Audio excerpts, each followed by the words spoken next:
All right. Well, again, good morning, everybody. Good afternoon, good evening, wherever you're joining us from. We're very glad you're here on this call.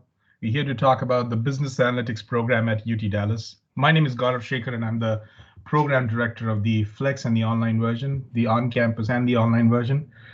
I have my colleague Sylvia Leventhal, who's the program manager of the Business Analytics program, the Flex version, here with us on the call.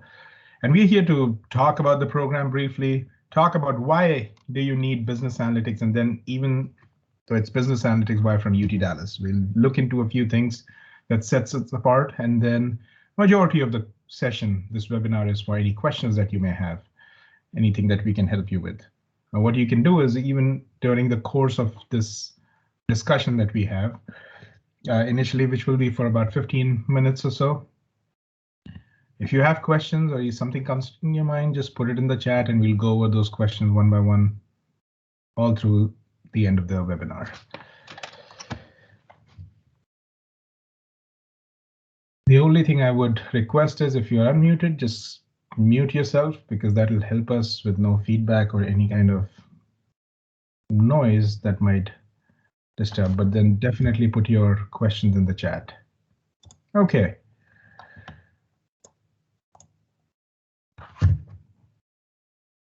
This is something that I always like talking about, that, even before you get into a program, into a degree, into why it is a buzzword these days, why everybody is talking about analytics, you really need to know why analytics is so important to you as an individual, to companies, to organizations, to anybody who deals with data or IT. And the fact about business analytics being an important stream, an important major when it comes to education, is because there's a lot of data out there.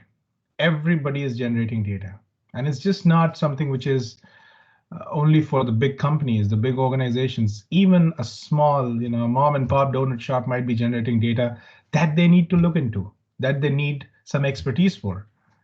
So data is getting generated everywhere. In fact, in the pandemic, one of the things that we saw was the demand for digital content, the demand for digital connection, communication.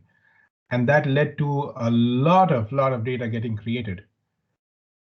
And again, that tells us a lot about how people are behaving, what are their preferences.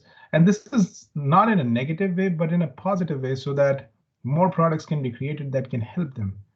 But nobody can just simply go ahead and take a big data set and start working on it if they don't have the right skill set. And that's where a business analytics program comes into picture, to really help you understand what exactly data is speaking. Now remember, a lot of times people do feel that they just created a report, a nice looking report, and that's analytics. A report is the end product of an analysis, but it's not, if it doesn't have the analysis by itself.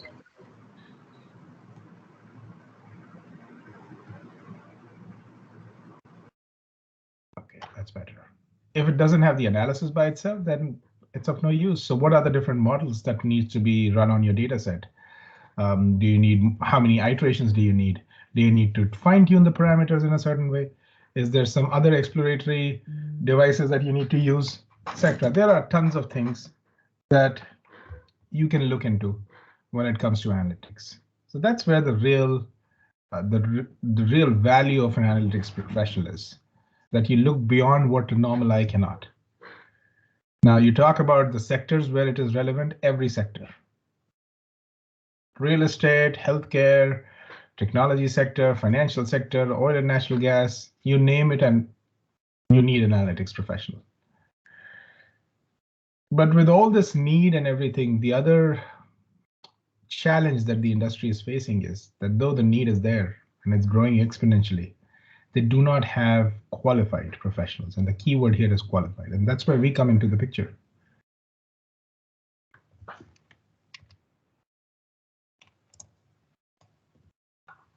What makes us different from others? Yes, we talk about you having the choice to pick up what courses you want to take, how you want to take it, in what sequence, what are you learning out of it? Do you have control over your degree? And that is something that we provide through our flexibility. To just give an example, as part of the program, there are core courses that you have to take and you have to take electives. It's 50-50 split. To pick up your electives, the program has more than 70 options. 70, not 17, but 70. More than 70 options for 6 courses. Whether it is cybersecurity, healthcare, data science, data engineering, accounting, financial analytics, social media analytics, healthcare analytics, enterprise systems analytics, whatever it is, you can pick and choose as per your need. You can mix and match as per what you need. And we give you that freedom. We give you guidance as well as to what will help you with your career choices, but you have that flexibility. So you are not forced to take something that you don't like. At the same time, engagement is key for us. You're in a business school, you are constantly attending events where there are employers, there are future business partners, there are other peers of yours, your faculty. And the thing is, engagement really accelerates your learning. When you engage with people, you get to know what others are doing. When you engage with people, you know what options are available for you. When you engage with people, maybe newer options and newer avenues open up. And we want to make sure you have enough chances. You're not left high and dry where you're thinking that what is happening, I have no way to go and connect with people or do anything. Let me give you that. To a point that you'll be like, this is just too much. This is too many things and too less of time, which is a good problem to have. And finally, it's very focused on outcomes. Why we are so much into the outcomes? Because again, if it doesn't really provide any value, then we are not doing the right thing.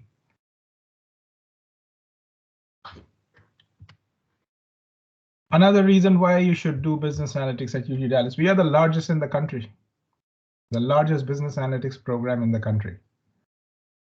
And despite being that, our average starting salaries for the past 2-3 years has easily been in the range of $100,000, which includes your first year compensation, any signing bonuses, any additional bonuses at the end of the year. Your first year cost to company is about $100,000. We have partnerships with dozens of companies. And when we say partnership, they're on a speed dial that ways.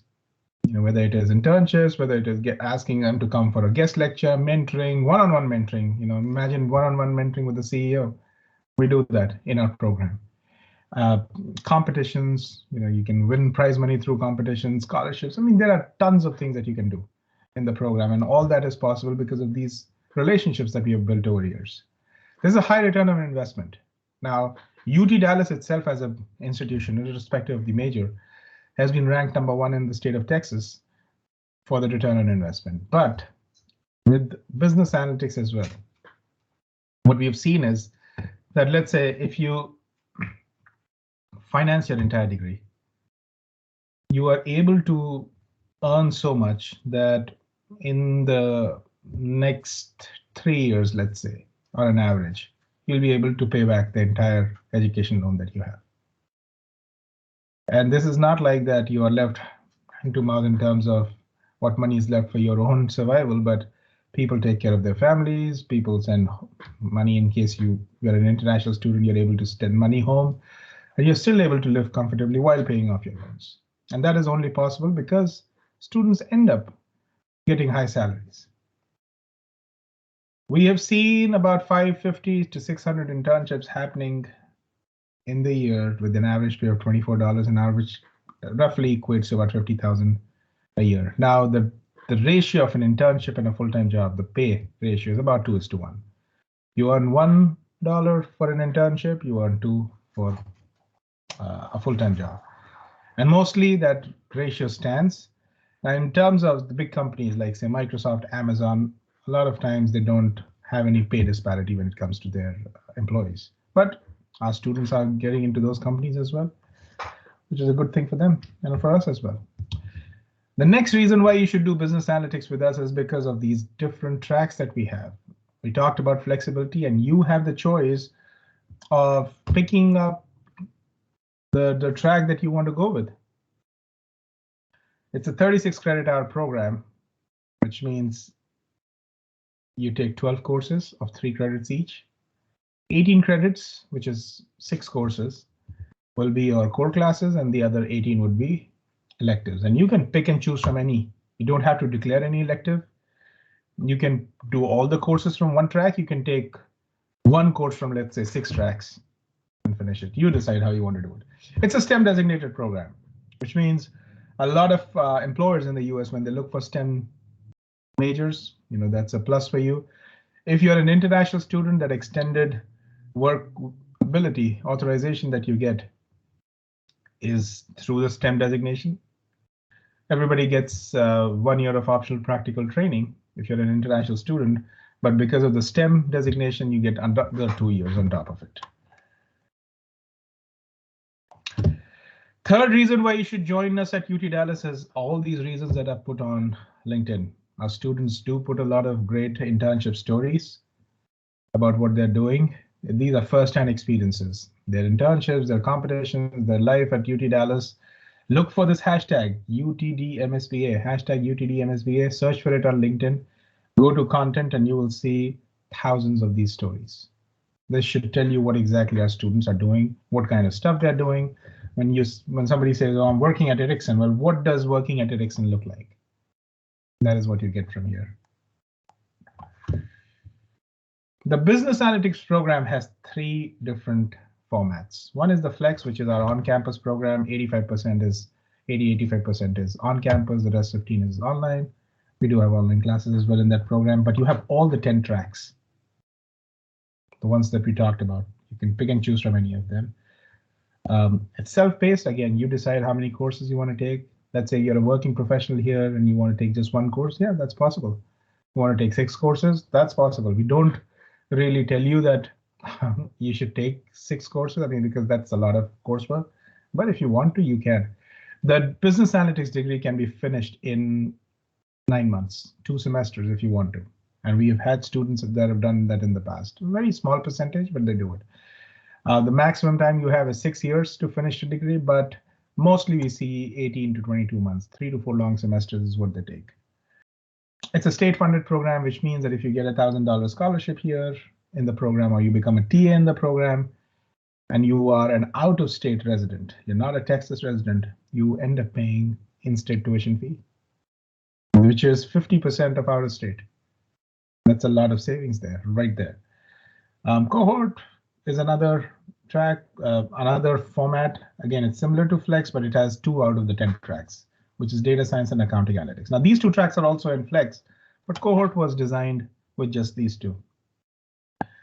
They also have different scholarship options and stuff, but the online program, which has 2 tracks, data science and data engineering, this is 100% online. So if you're a working professional who's looking for 100% online experience, and these are the same instructors that are teaching face-to-face classes, you want to go with a self-paced program, well, there you go. You have the online version, and there are scholarships up to $15,000. So if you're a non-Texas resident, you get $15,000 in scholarship. If you're a Texas resident, you get $10,000, and that significantly brings down your cost. Another thing about the Flex program is the more credits you take in a semester, the per credit hour cost goes down. And in fact, anything after 12 credits is free. That's the way it is laid out, and that's what being state funded means. These are guidelines laid out by the state of Texas that we employ in this program. GMAT and GRE is something that we need for our admissions, but for the fall 21 and spring 21, by the way, we are still accepting applications for fall 21. For fall 21 and spring 22, we are offering waivers. Now, this is not a blanket waiver that you just apply and you get it. Once you apply, you have to request it, and the committee will go over your undergraduate degree to see if they should be allowing you that waiver or not. The application requirements can be found here at this website, but as I said, GMAT and GRE waivers are important, available.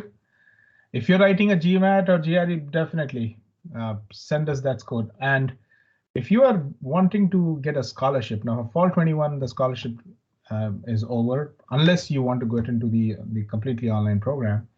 But for let's say you're going for spring 22 and you want to get a scholarship, we will need a GRE or GMAT. You can get a waiver for the admit, But if you want a scholarship, you will have to send us a GRE or GMAT. Transcripts is another thing we need, and if for the admission purposes, an unofficial version of your transcript will work. Not a problem.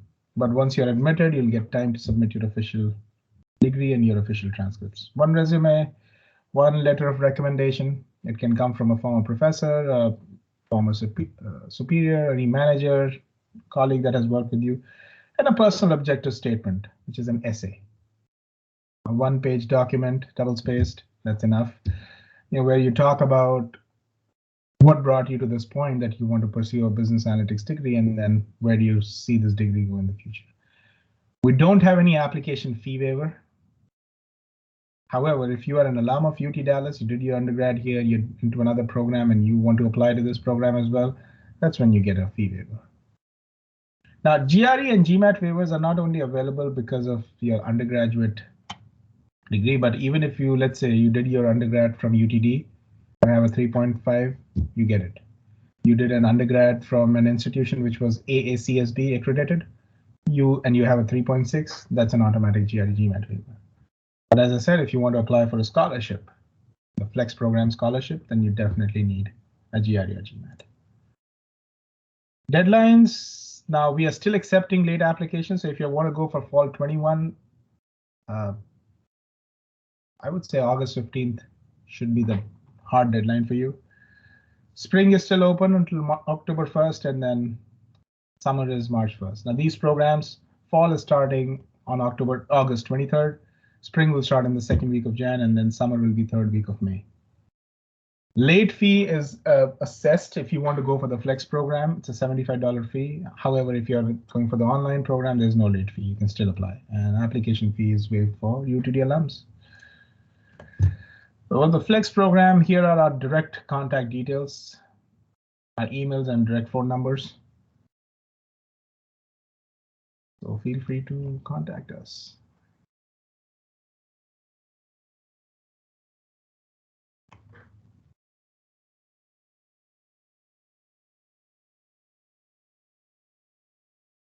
Okay, before we get into something else, I just wanted to quickly show you our catalog as well.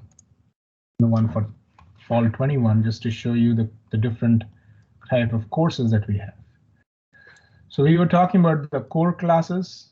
That is, you do an advanced stats class, you do predictive prescriptive analytics, there's a database class, and econometrics class, and then you take a foundational business analytics class with either SAS or R. We do need people to pursue an internship or an internship type experience in the program. I mean, if you're working as a full-time professional, you don't have to leave your job to do an internship. We can work out something with your job, but an experiential opportunity is required. But just to show you what the different type of courses look like. So we have the accounting analytics track, where you talk about all these different things. Let's go to our data science and data engineering, which happens to be one of our popular ones. So see, data science, you have programming for data science, machine learning, natural language processing, big data, applied deep learning, robotic process, automation, data visualization, tons of things. Just to add on, there's another benefit of being in the program. So let's say we talked about the flexibility. We recently launched a graduate certificate in applied machine learning, and that means you have to take these 4 classes. If you get an average 3.0 in these classes, you get this graduate certificate from UT Dallas. It's not a certification, it's a graduate certificate. It is worth anywhere between $10,000 to $20,000 depending on your residency. People do come for these certificates, but as a degree seeker, you would get this for free if you take these classes.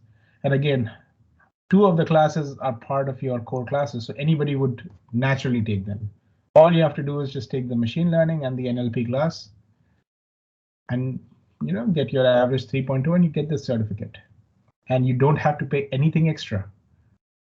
So when you are in these classes, you're getting credit for your degree, and if you're enrolled in the graduate certificate program, you're getting credit towards that too. All you have to do is just make sure all these classes are taken in 72 months. That is all that we need. But this is a good way for you to expand on what you're paying for, what you're getting out of UT Dallas, to just get more value out of the money you're spending. Now, this is not the only graduate certificate. We have a few others. We have one in business intelligence, data mining, cybersecurity, enterprise systems, healthcare. And all you have to do is just take those courses, the 3 to 4 courses, depending on which certificate it is, and you get credit towards both your degree and your program. I think that's a good way for you to really maximize on the buck that you're spending, and also have another diploma from UT Dallas.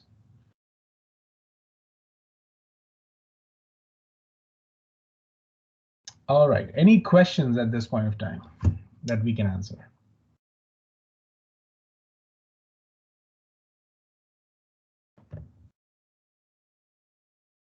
Feel free to put your questions in the chat and we will be more than happy to answer them.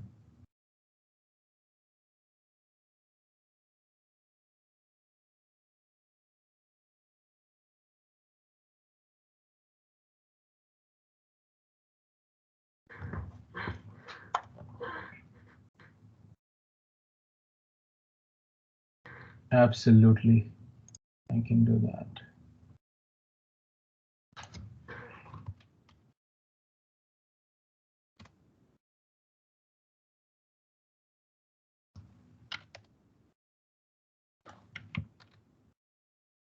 So these are all the different certificate programs that we have: machine learning, cybersecurity, enterprise systems, healthcare.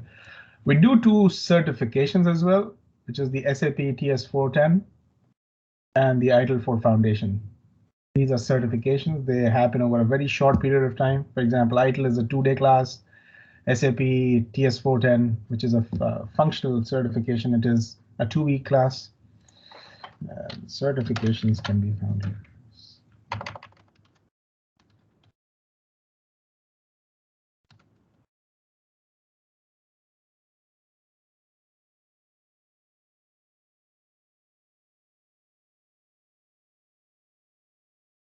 The institution code for GRE and all that information can be found out if you just go to our site. This is the link that I was talking about where you can get all the information. But code is, I think, 6897. Let's see.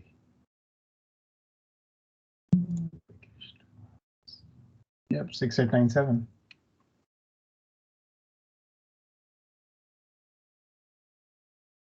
There's no department code that we need because I know it will ask you to put that, but once you send it to UT Dallas, we will put it on your file.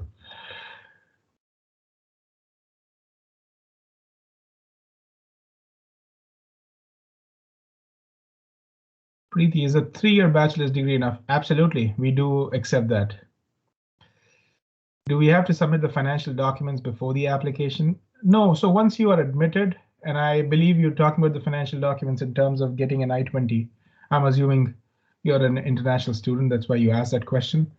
But once you're admitted, that's when the next step is for you to apply for your I-20, and that will require your financial documents, not before you get an admission.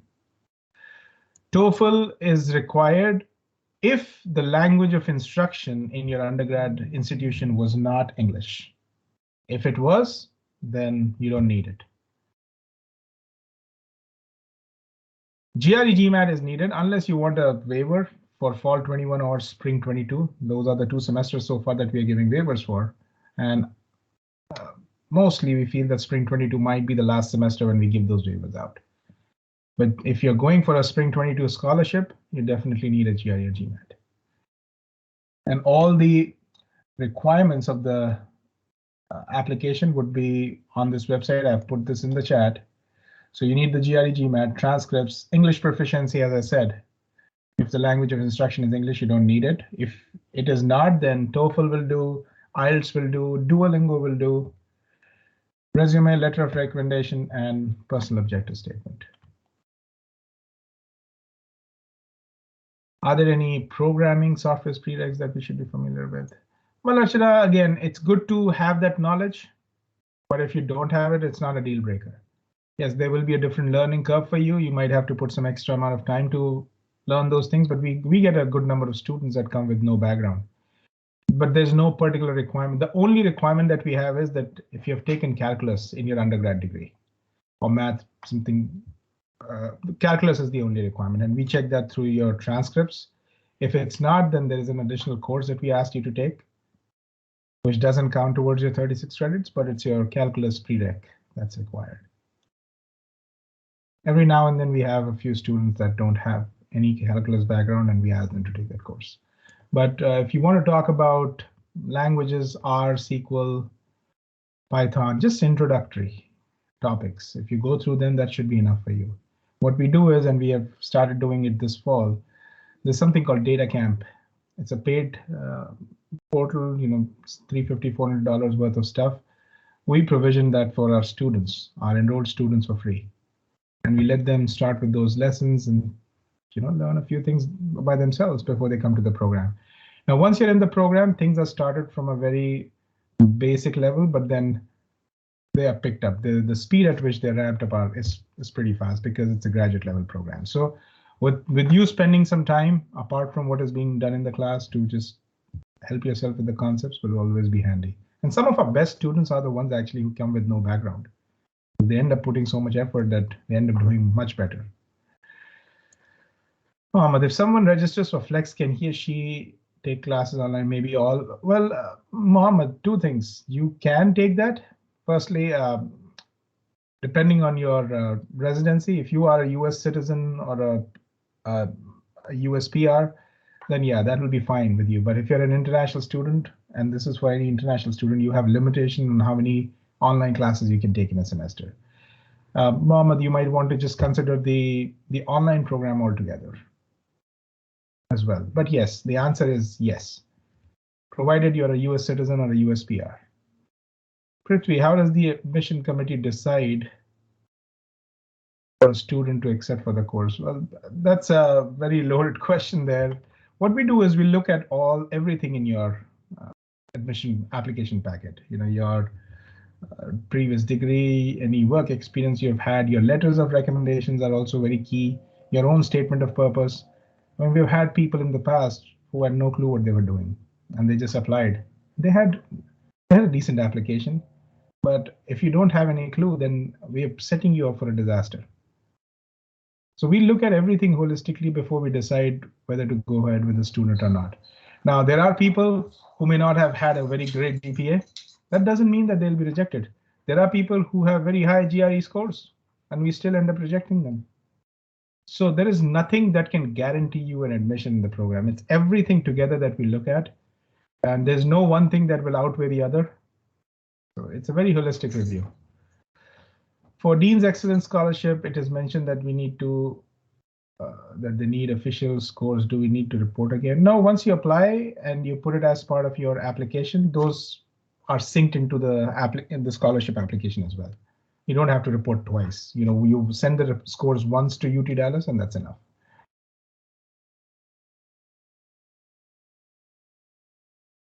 Sure. What's the difference between Flex and cohort? Can you give an idea about the scholarship and the tuition fee? Well, the tuition would be different for both the programs. Flex, as I said, has the tuition rate goes down as the credits increase.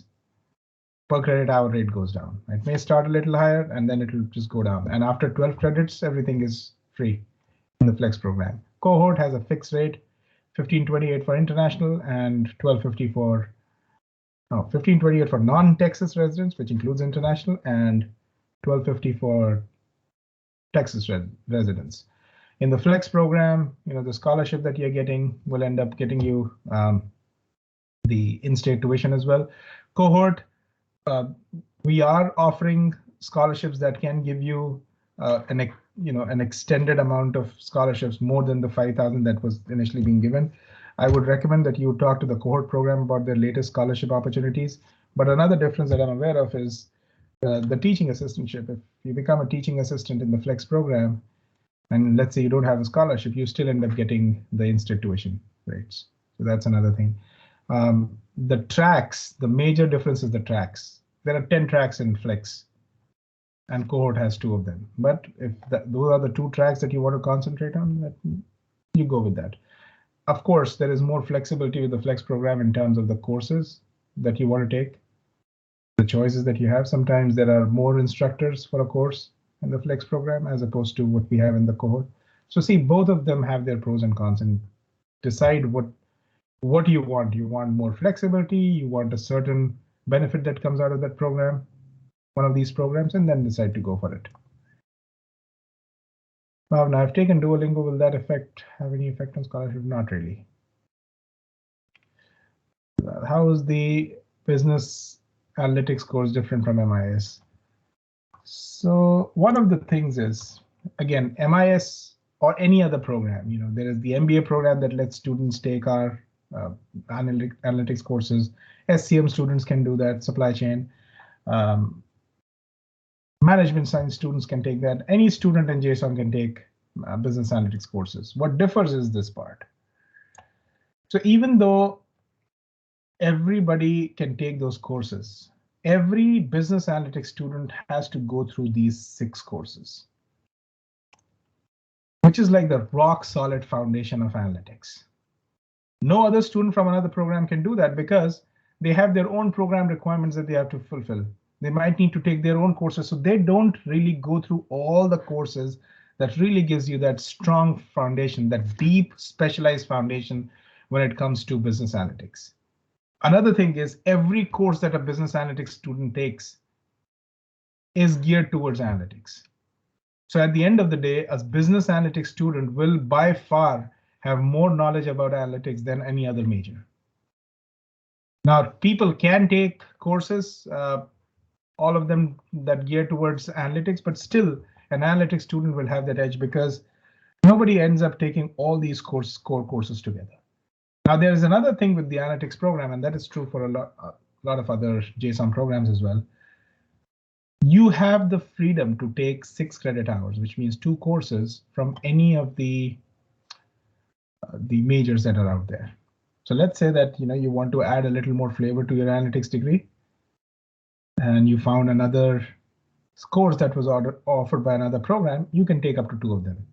But people sometimes take courses from another school which is there in UT Dallas, and we do allow that.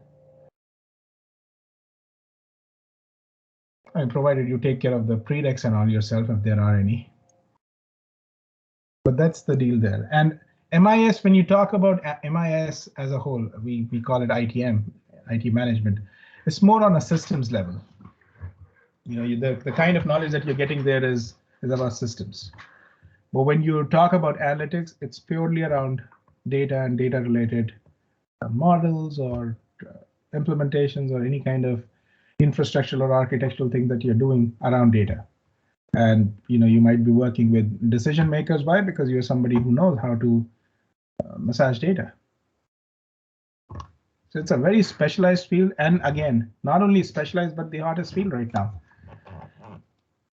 So definitely the kind of opportunities that you have. And as I said, even though a lot of people talk about analytics, not every organization has an established practice, and they need it. If they want to remain competitive, they need it. So great opportunities out there. Is work experience required? No. What is the GRE cutoff? We don't.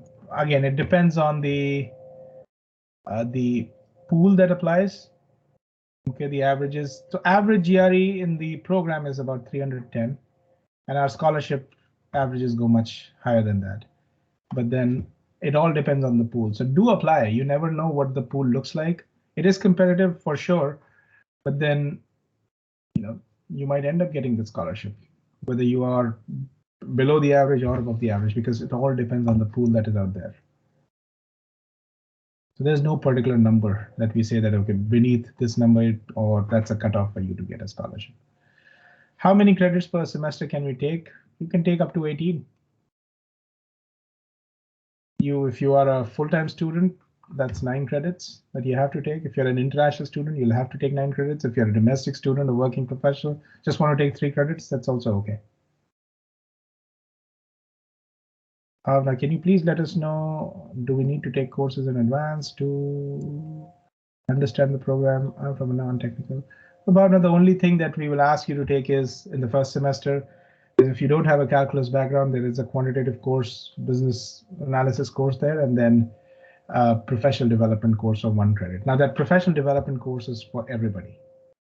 Only if you are somebody who has either done a degree before with UT Dallas and took a similar course, or are a working professional who has at least 2 years of experience here in the US, then we waive it off for you at least, or else you have to do that.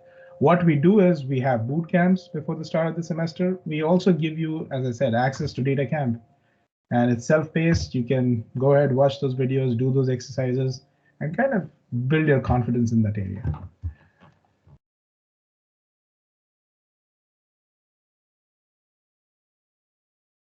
Ritvik, what course options can be good icebreakers for the program? Well, again, database is something which is a good way to start your program.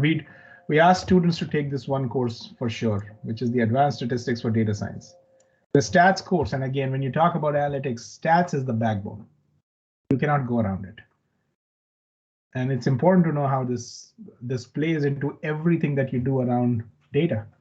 So this is one course that we definitely ask students to take. We also ask them to take the business analytics with our course, or SAS, whichever they want to do, because this gives you the foundation of business analytics. And on top of it, you want to do the database course, that's another good one to take. But if you want to take electives, all these electives are there. You can take as many as you want. But those courses not only help you with the foundational knowledge, but they're also, a lot of them are prereqs. So data statistics and the business analytics course, these two are prereqs for a lot of different higher level courses. So we want you to get done with them ASAP. Now, if you're going in the data engineering track, the database course might be helpful there. Okay, Jabili, for late admissions, what will the next step after receiving? Once you have the admit, Jabili, once you have the admit, we will be sending you emails about what next steps are there for you. If there are documents that you have not sent to us, do that. You know, what course you need to enroll in, that we'll help you with. But you'll see that regular communication from us that will help you get into the classes. Literally, the next thing for you is to get into the classes once you're admitted. Now, if you're an international student, you will be required to apply for an I-20, get that so that you can get a visa. There's a checklist. There's a good checklist here that I would like to just share with all of you, in case for especially the international students, that will help you know what needs to be done.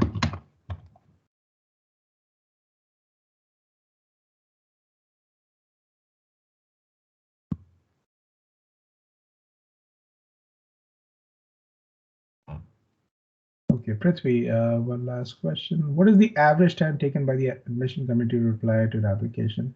Well, the average, Prithvi, generally we say it's 2 to 4 weeks, but we actually turn it around in about 2 weeks. About 2-ish weeks is what we have been doing it. So you should hear back soon. If everything is in place, all your documents are there, there's nothing on your to-do from a document standpoint, just give it 2 weeks, 2 to 3 weeks. Archana, do students typically do their internship while taking courses over the summer? Well, students do take courses while they're doing internships as well. Now, very few try to go with a full load of 9 credits and an internship, because we want you to be successful with your internship as well. Internships, first of all, can only be done in the program once you've finished your 18 credits. Now, you finish that in 1 semester, or you finish it over 2 semesters, that's up to you. Once you're done with your 18 credits, you can start your internship, and mostly what we have seen is students take, let's say, 1 course or 2 courses while they're interning.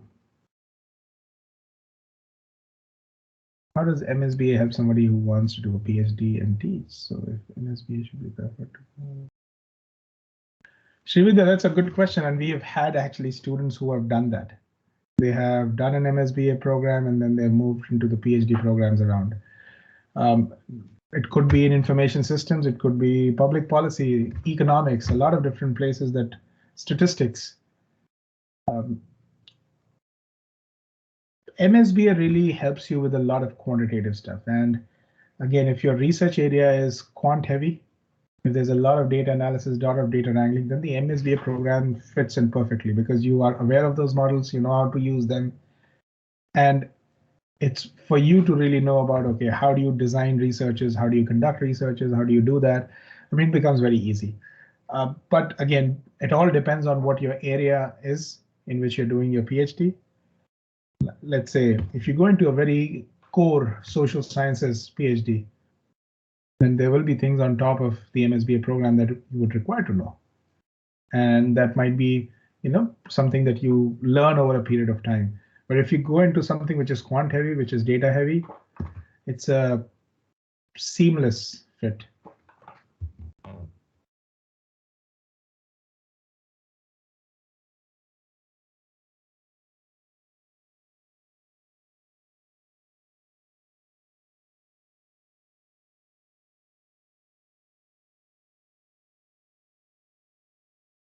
Yes, Shiva. So the Dean's Excellence Scholarship is only for our the flex students. For the MS cohort scholarship options, you can contact that office, know what options they have there.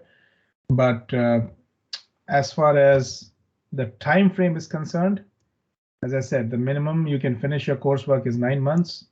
The maximum it will take is 6 years. The maximum you can take is 6 years. Most of the students take 3 to 4 long semesters, which is about 18 to 22 months. Can you venture a career into? Absolutely, Siddharth. I'm glad you brought that point because, again, when we talk about sports analytics, you need things like prescriptive, you need things like descriptive, you need things like predictive analytics. You need to know about econometrics. You're going to buy players out there. How do you fit statistics and economics together? So you have a player out there and you want to make an offer. How do you know what is a good number to offer this player? Okay, what is that number that really works well with what the player has been doing? There is data visualization that you need to do. There is storytelling that you need to do. So there are a lot of things that you need to do as a sports analyst. Communication is another key piece that definitely, by participating in things in the School of Management, you can definitely work on. We have Toastmasters, by the way, as one of the avenues of several out there. So sports analytics definitely is something you can do. And we are, in fact, working towards bringing some courses which are directly related to sports analytics into the program as well. So I think, even without that new course coming in, what we have in the program, it aligns very well with what a sports analyst does. In fact, more than what sports analysts generally do. Because when you say sports analytics, there might be a statistician, a mathematician that is sitting there and just working on the data part. See, that's where business analytics is it's specially placed because you don't need a separate mathematician, you don't need a separate a computer science guy, or you don't need a separate business guy to do stuff if you're a business analytics professional. Because you understand business, you understand the technology behind it, you understand the data modeling, and the algorithm and stuff that is used in the backend. You are like the intersection of these different areas that used to be at one point of time in the industry 3 different departments, 3 different people.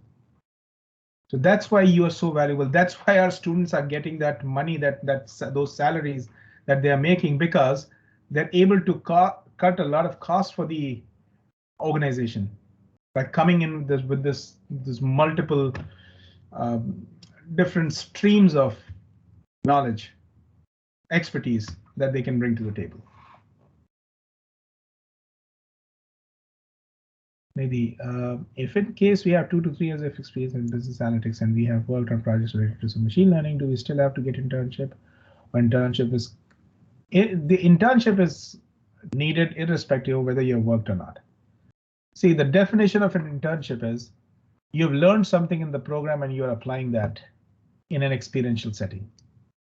So yes, your past experience is good and it will align very well with whatever job you do, and you can always bring that experience in. But how do you demonstrate that what you have learned in the program you're putting somewhere into practice? And that's where an internship comes in. What is the rough program fee? I couldn't comprehend the fee calculator on the website and international student here. Okay, Good question. Let's see how we do that. So tuition, UT Dallas, that's what you need to look for. Okay. Go to the first link here. In fact, the second one, which says plans and rates. Go to the rates.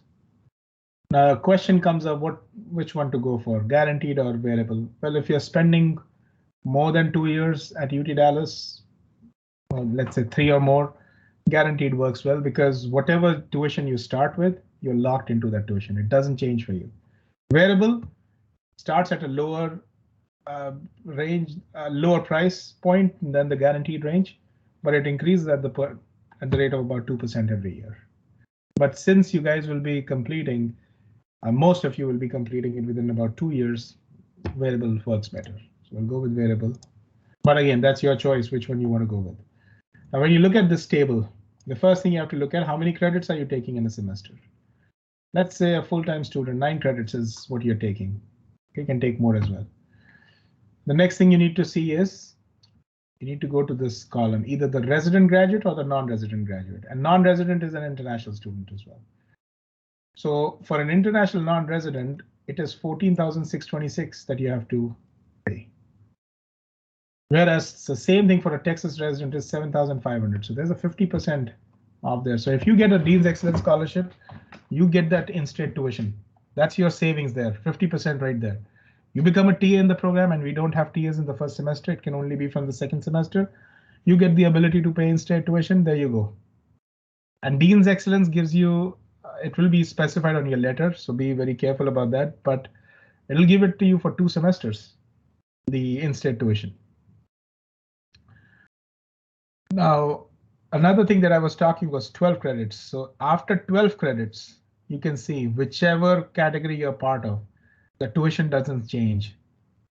So technically, let's say you took 5 courses, you pay only for 4.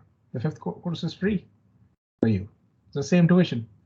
Now, on top of what you see here, as a JSOM student, for each credit hour, you add another $100. That's the school fee. So $900 on top of this will make it $15,526. That's your tuition that you're paying. And that's listed out here as well. So Jindal School of Management, all graduate students, it's $100 per credit hour.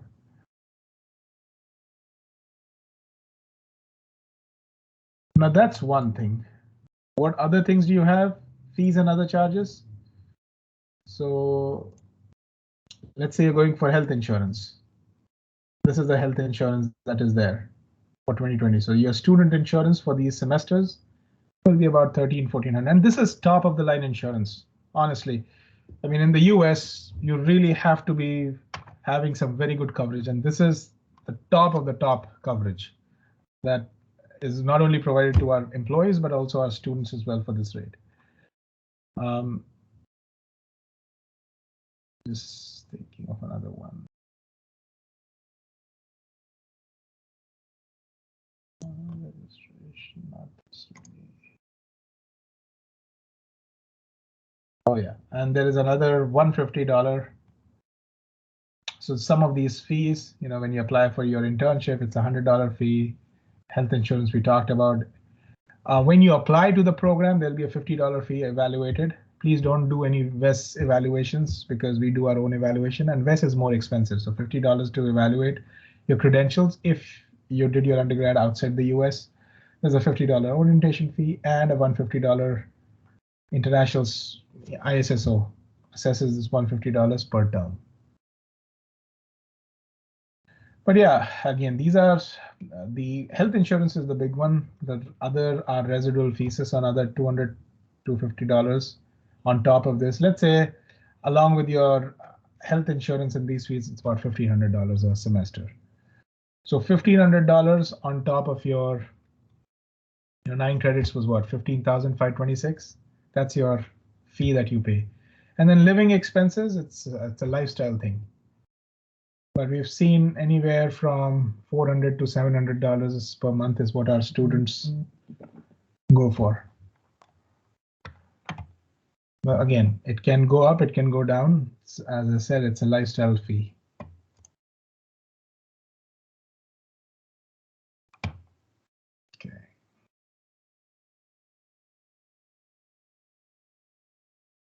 Piyush, I was not asked for my MBA degree and just the B.Tech degree was asked for today. Does it mean that it was simply not considered for the admit or somehow it was? Ms. Piyush, you can send, so again, for a graduate level, we look at your undergrad degree, but that should be okay. You can also go ahead and add your transcripts from your MBA onto your admissions documents folder, and we'll look into it. What happens is when they ask you for your education, they ask you for all your past education.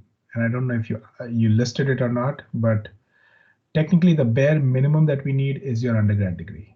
But please do go ahead and add it through the admissions folders, your MBA transcript as well, if you have that. That'll be helpful. What are the chances of getting into the big three after the, what are some of the positions that can apply? See, Mega, people get into all sorts of companies. You talk about Facebook, you talk about Microsoft, you talk about Amazon, you talk about the big four consulting. I mean, our students are getting offers from all these companies. And the best way to look into it is, and the way that people generally tend to see what options they have is, and this is the part that I like the best. You know, early in the cycle, they would connect with a recruiter, and they kind of understand, you know, they want to get into a company, that's their dream company, that they get connected to the recruiter. They work with the recruiter to see what kind of positions they have, and then what are the skill sets they're looking for. And they kind of work on those skill sets as they're applying. As opposed to you take a course, take a few courses, and then you apply for a position, which is also okay. I feel that if you go from the position that you want to be in, the company you want to work for, and see what their skill sets are, the skill set that they need, and go and work it backwards and take those classes, that's a better way of doing. And that's where networking is key in our program. When we bring in speakers, when we bring in professionals, hiring managers, HRs, that's a way for you to connect with them and kind of get a little foot in the door.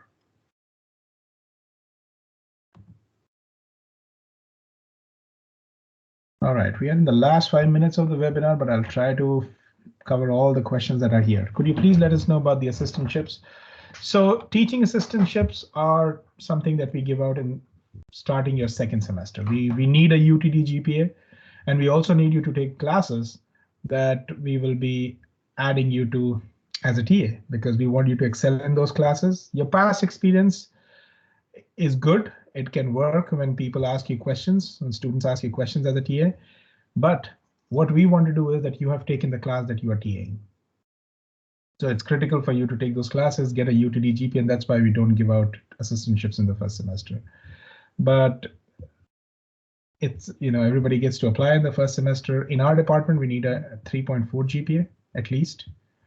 And then if you're selected, and let's say you don't have in-state tuition, you get that in-state tuition. The pay is about $1,000 after taxes. It's a nice job there, and you get to work with one or more instructors. We try to keep it to two, you know, about 100 and 150 students. That's your workload. And you have to be a full-time student while you are a TA. You can't do an internship and a TA-ship in the same semester also. We just talked about the suggest number of courses, but again, if you're just looking at a number, see, 3 is a good number. It lets you breathe. It lets you get involved in the school, in the university, because that is an important part of your experience. You know, you could be a student who takes just courses, does nothing else, and still get a good GPA and graduate. But the real experience, something that you talk in your interview, something that you, through which you have learned a lot of things, happens through engagement. So I would say 3 or maybe 4 courses should be a good mix. Now, there are people who take more than that, and they're still engaged. It's a person-to-person thing. We don't stop you from doing that. I've received my admit this week, and I've applied for my I-20 for the first 8-week session. Is it too late to get I-20? Okay, so there is nothing called a I-20 for first 8-week session or the second 8-week session like that. I mean, your start of the program will be, if you're coming after the first day of classes, maybe a few weeks after that will be your second 8 weeks. The same I-20 will continue. Okay, you have applied for it. Again, there are still slots available around the world for interviews. and you can still get it. You still can get an interview and just come down to UT Dallas. And in fact, if you're trying to come in the second 8 weeks, which is starting October 18th, then you can come to the US 30 days before that. I think there is still time. There are a lot of options available for you to get your visa. The I-20 should take about anywhere between 5 to 10 business days. Once you have that, and make sure all your financial documents are in place so that in one go they evaluate your case and they issue your I-20. But I don't think so. It's too late. Yes, it may. Traditionally, we see that students by now have got their visa or at least their appointments, but I don't think so. Looking at the current circumstances, that it's too late. Is the tuition fee you just mentioned the total fee for 2 years or just for 1 year? It's for one semester. So what I mentioned was one semester worth of things. You have to evaluate it every semester, and based on the credits that you get into, you will pay the tuition. Mega, you're welcome. Ritvik, do we pay any tuition fee before arriving? So for fall of 21, the tuition deadline is August 19th if you don't have any scholarship. If you have a scholarship, it's September 2. So depending on whether you have a scholarship or not, you'll be asked to pay the tuition. And again, August 19th is like the 3 days before your actual start of classes. So it'll be very close to the start of classes where they let students pay. Now that might change with spring, but again, it's not too far out. The difference is about 2 weeks. And we will keep you updated with those dates as you get into the program. It's not just us doing these sessions, even the Senior Associate Dean of the school, Dr. Monica Powell, she also does these sessions where she talks about some of the things which are common to all programs, like tuition deadlines, etc. That helps you with your questions as well, on top of what we can answer in the program. So yeah, that is where we are with our webinar this morning. We are very thankful that all of you joined us to learn about the business analytics program. But if you have questions, feel free to contact us. In fact, let me put this link here for our contact details.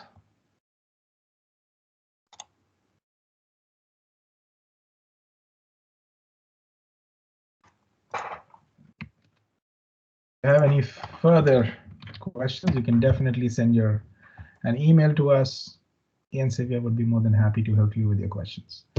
But whatever you're doing, folks, have a good rest of your evening, rest of your day, rest of your weekend, and we hope to see you soon on another webinar at UT Dallas, and hope to be a part of your success journey. Have a good one. Bye-bye.